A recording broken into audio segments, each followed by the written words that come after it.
I know that you're a Christian organization that specializes in strength and conditioning of athletes, from men and women, playing in any sport whatsoever that y'all offer here.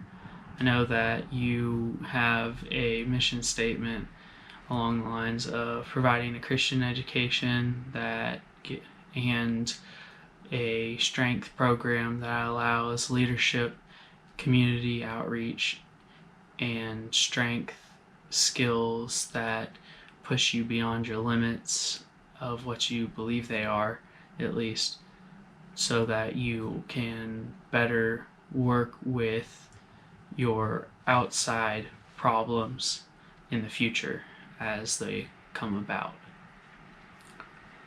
Now, my last leadership opportunity I was in charge of a project for school where we had to create a slideshow, basically talking about, if I remember right, it was a PT facilities of different variations, because that's what we were wanting to go into at the time. Obviously, my plans have changed.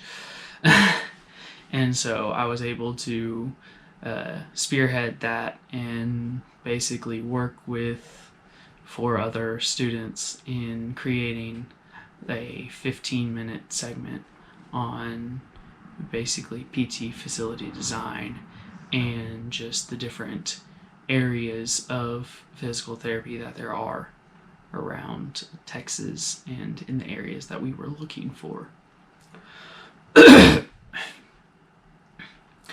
And that time we had someone that wasn't pulling their weight. And what ended up happening, in all honesty, is we talked to them and started asking them questions as to why. And they gave us honest answers. He was having difficulty just keeping up with everything. We were wanting a lot of perfection, and he was not able to feel like he was to be able to provide that at the time frame that we were asking. Now, we were asking for the whole project to be done a week early, so it was a really fast turnaround rate for the project, but the rest of us were able to finish our portions, and he was having trouble finishing his. So what we did is we came up with a time where all of us could meet, and we all worked together to work on his portion and to finish touching up details on our portions. That way everyone felt like they were working and everyone felt like they contributed the same amount to the project. And it was difficult for us to work with him because he was very ill-prepared. Even for whenever we set that time, he would show up late, and so that was the main thing. So it was difficult for us to really want to work with him, but we still did, and we ended up making, I think, a 98 on the project. So we did really well, even though we had to work around that problem. So if my supervisor asked me to do something I disagree with, I would first ask them why, and if they gave me an answer why in front of the athlete, I would do it. But then later at a different time, I would definitely go back and have a conversation with them, asking them entirely like why they thought that was best, so that I would have a better idea of why it's best, because it might be from a misconception on my part of not knowing just why what I was doing was wrong or why I personally disagreed with it. Because sometimes we find ourselves in situations that we don't like, but once you fully understand what's going on in the situation, you can work together and figure out why you like it, or even just what you're doing. because I've had that happen to me before where I didn't know what I was doing and I didn't like the situation. But once I learned more about what I was doing and how to handle the situation, I became way more comfortable with doing it. For instance, taking blood pressures. I at first hated doing it because I wasn't comfortable doing it, but then the more I did it, and the more I was forced to do it, the more I was pushed into doing it, and the more I learned why I need to know how to do this, why I need to do it, and why it's really important to do it, especially prior to season, is why I've now become very comfortable and I would say even proficient at taking blood pressures. Though that's not really part of strength and conditioning, I think that can be utilized as a thing with heart rate. So, I mean, blood pressure and heart rate are different, but they can be utilized in the same way to create an understanding of the physical fitness of the athlete pre and post season, pre and post workout sessions, things like that. Now, a difficult decision that I've had to make. Honestly, the hardest decision that I've had to make over this last 2 years is whether or not I should pursue my master's and then go on to my doctorate or just pursue my doctorate straight out. I decided that it would probably be best to pursue my master's first, to just get a few years under my belt, to get a little bit of understanding of what I was going for and how I'm working and how my brain works, and just overall be able to work with my life better in how I'm trying to do things. I normally handle every hard decision the same way, of just really trying to think it over on both my work time and my free time and my off time. I think over hard decisions a lot. I easily spend a week to 2 weeks of debate and research on a lot of hard decisions that I come across. Now, I can make some hard decisions on the fly, but whenever it pertains to my whole life and where I'm going in life, it's definitely a difficult decision to just make on the fly. You have to really think it over. One reason I'm moving here, honestly, is because my wife is going to PT school, and so we got to make a move, and I've got to find a job. So that's another decision that's not easy to do, is make that and keep going.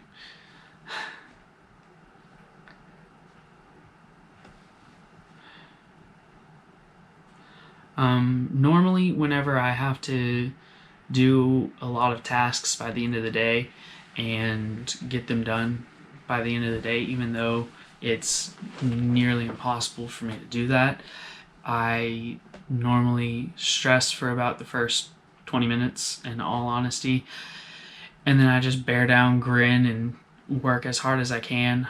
I've been known to starve myself in order to work through problems, and then once the problem is done, gorge myself. So it's a double-edged sword there, where I want to get all the work done that I can, as long as it's within my power to get it done, especially if I can get it done by the end of the day.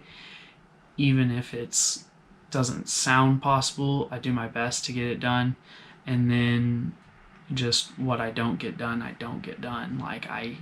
I'm not willing to, shoot myself in the foot, per se, just to finish something that is impossible to finish.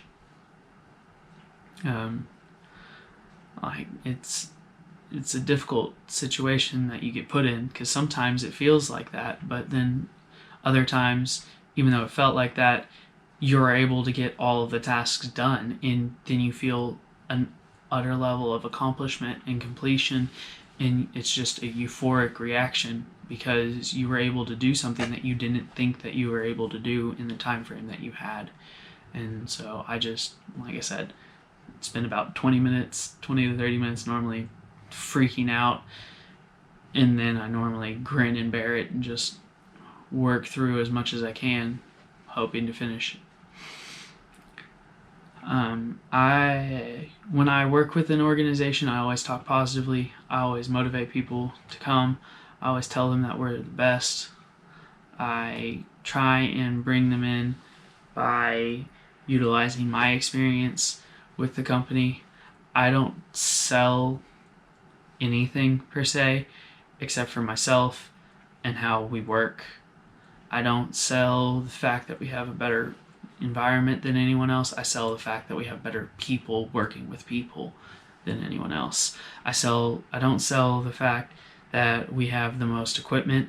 I sell the fact that what we do have, we utilize to the best of its possible abilities, to the best of our knowledge, and our knowledge base is always growing, and thus our equipment doesn't have to grow as fast as our knowledge does. And so I don't always tell people, yes, you might have better equipment over here, but I don't know how those people work, but I know how we work, and I know that we work great, and I know how we work, and I know why we work, and we keep with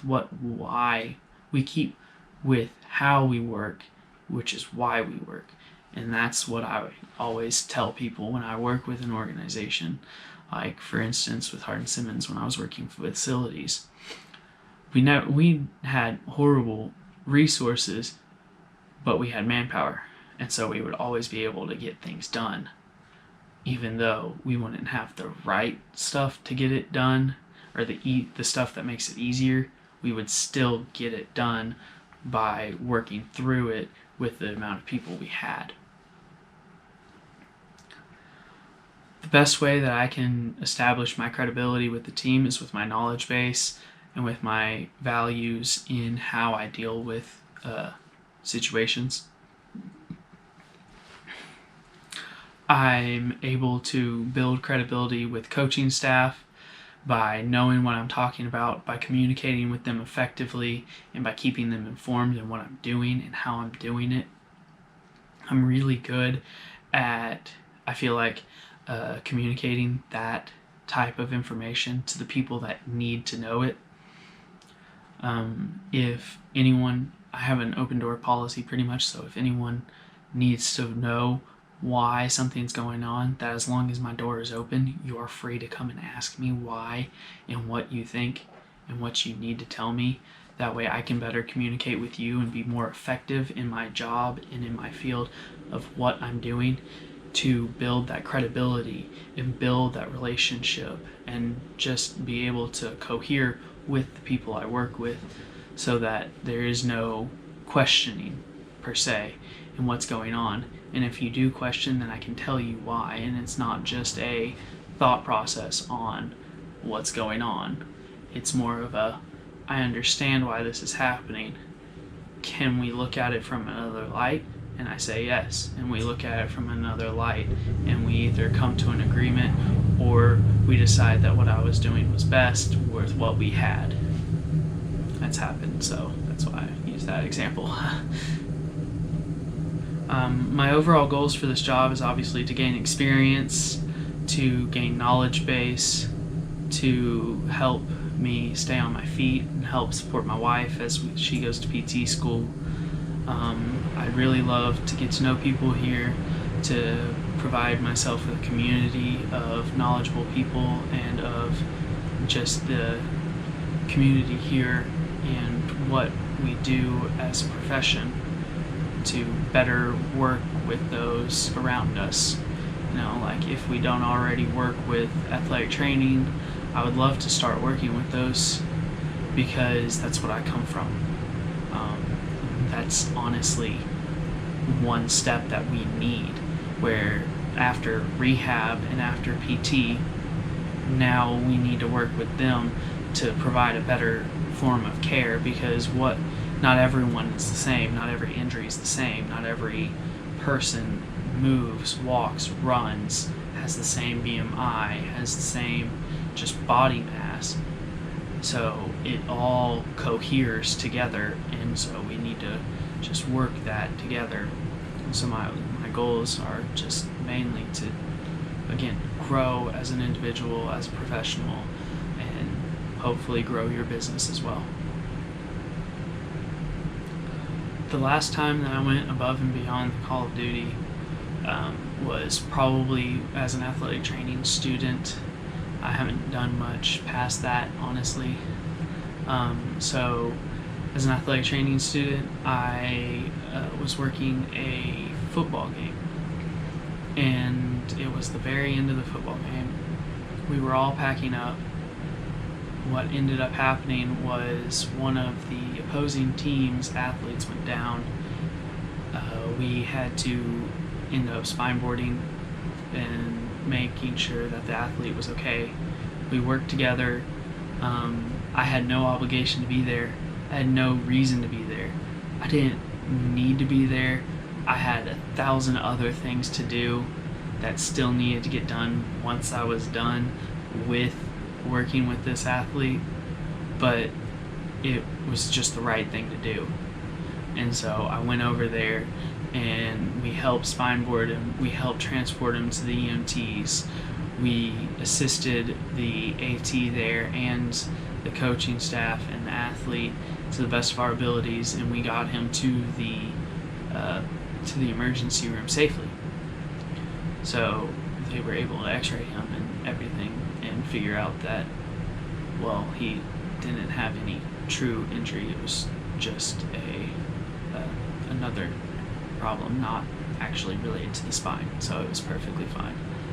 Though that's the most recent time that I've had to go fully above and beyond in what I'm doing. I don't consider my normal day-to-day life of just cleaning the gym after the athletes, providing better athletic care as much as I can at least, and the communication that I have with the people above and beyond, I just consider that part of the job. So, well, thank you for giving me the time, sir. You have a blessed day.